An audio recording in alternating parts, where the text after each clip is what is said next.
Hello বন্ধুরা, কেমন আছো? আশা করি ভালো আছি। তোমরাও ভালো আছো। রসুনটা তাড়াতাড়ি ছেড়ে পরিষ্কার করার জন্য আমি রসুনটার মধ্যে জল ঢেলে দিয়েছি। তার মধ্যে ফ্রিজে একটা মাছ আছে, দেখাবো। ফ্রিজে মাছটা আনতে এসছে, দেখতে পেয়ে গেছো। ফ্রিজে কি মাছটা ছিল? আমার লোটে মাছ, সাইজটা খুব বড়। বরফ থেকে জল ছাড়ার জন্য একটু গরম জল করেছিলাম, ঢেলে নিলাম। দেখতেই পাচ্ছ রসুনগুলো কেমন হাত দিয়ে ঘষতেই খোসা ছাড়িয়ে যাচ্ছে। আদাটা এদিকে ছাড়িয়ে নিচ্ছি বটিতে।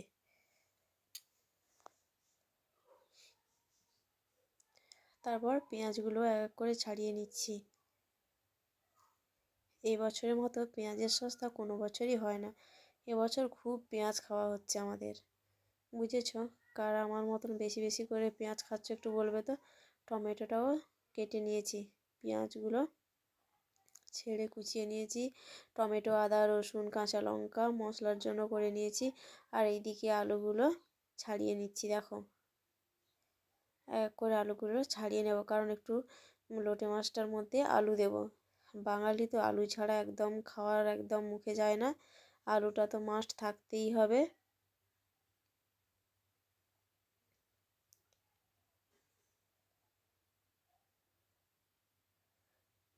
কারা কারা এই মাছটা খেতে ভালোবাসো একটু কমেন্ট করে জানাবে তো।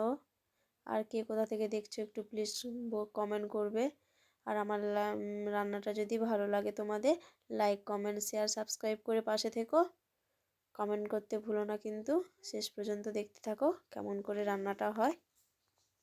আলুগুলো ছাড়িয়ে এইভাবে আলু ভাজার মতন কেটে নিচ্ছি।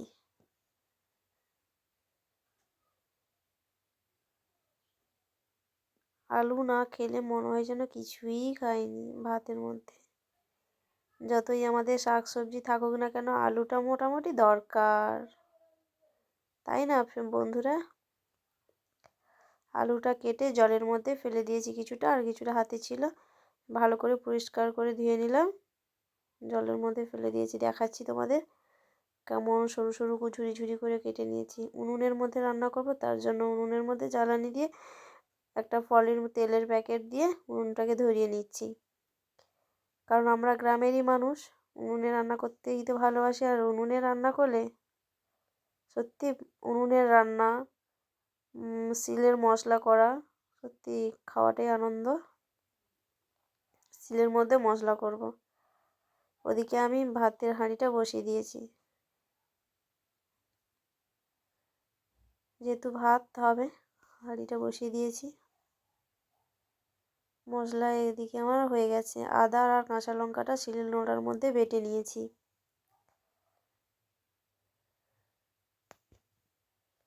রসুনটাও বেটে নেব। আমার মতো কারা কারা শিলনোড়াতে মশলা করে একটু কমেন্ট করে জানাবে কিন্তু। আমার রসুনটা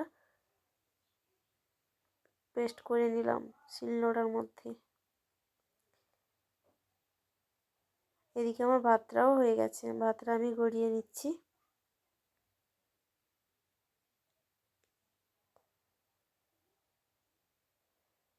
এদিকে উনুনটা একটু জল মাটি দিয়ে নাতা দিয়ে দিয়েছি। কড়াটা বসিয়ে তেল দিয়ে আলু, নুন, হলুদ দিয়ে ভেজে নিচ্ছি আলুটাকে। ভাজাটা প্রায় হয়ে এসছে, তুলে নিলাম একটা জায়গার মধ্যে।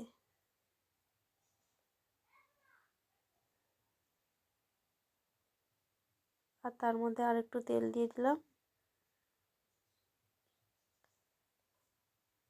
তেলের মধ্যে পেঁয়াজ কুচো দিয়ে দিয়েছি, তেজপাতাও দিয়ে দিয়েছি। আমার আবার তেজপাতা না হলে রান্নাটা পোষায় না করতে। তেজপাতা মোটামুটি লাগবেই, শুধু টক বাদ দিয়ে আমার তেজপাতাটা দিতেই হবে। তেজপাতাটা আমার খুব একটা ফেভারিট পাতা খাবারের মধ্যে। কাঁচা লঙ্কা, আদা, রসুন দিয়ে দিয়েছি। তারপর টমেটোটাও দিয়ে দিলাম। মশলাটা নাড়ানাড়ি করতে থাকবো।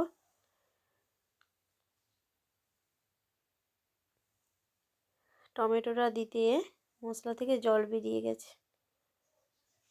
স্বাদ মতো নুন হলুদ দিয়ে দিলাম।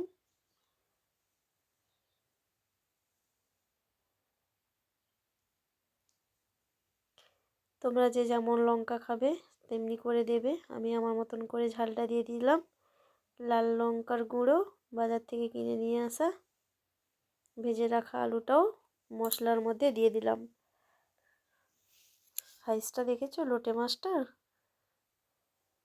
এক এক করে দিয়ে দিচ্ছি লোটে মাছটা। আমার খুব একটা নদীর মাছের মধ্যে এই মাছটা খুব ফেভারিট মাছ আমার। হয়ে গেছে, ওটাতে আমি মশলার মধ্যে মাছটা দিয়ে নেড়ে চেড়ে রেখে দিয়েছি। মশলা থেকে মাছ থেকে জল বেরোতে শুরু করে দিয়েছে। মাছটা একবারে গুঁড়ো হয়ে যাবে। কেমন হয়েছে দেখেছো? গরম ভাতে খেতে দুর্দান্ত লাগে, খুব টেস্টফুল মাছ। ভালো লাগলে লাইক কমেন্ট শেয়ার করবে। ধন্যবাদ বন্ধুদের।